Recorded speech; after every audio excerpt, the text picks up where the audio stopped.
সুগা মানুষটা কঠিন, গম্ভীর প্রকৃতির।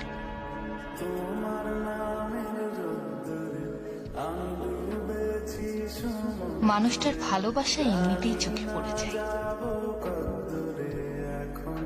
সুখজিনের আবদারে লোকটা তার ফিশিং এর সঙ্গী হয়। কখনো এ কাজ করব না বলে মিনিট 2 পরে এসে বলবে, করতে চাস? আচ্ছা চল। সেই মানুষটা কি করে পিঠে চড়ে হসুককে ছবি তুলতে দিল? এই প্রশ্নের উত্তর আমি এখনো জানি না।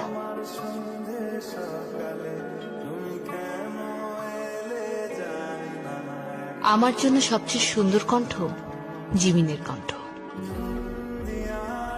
জঙ্কুকের দিকে মায়া মায়া চোখে তাকিয়ে বলল, জঙ্কুক খেলেই তার খাওয়া হয়ে যাবে। 10 বছর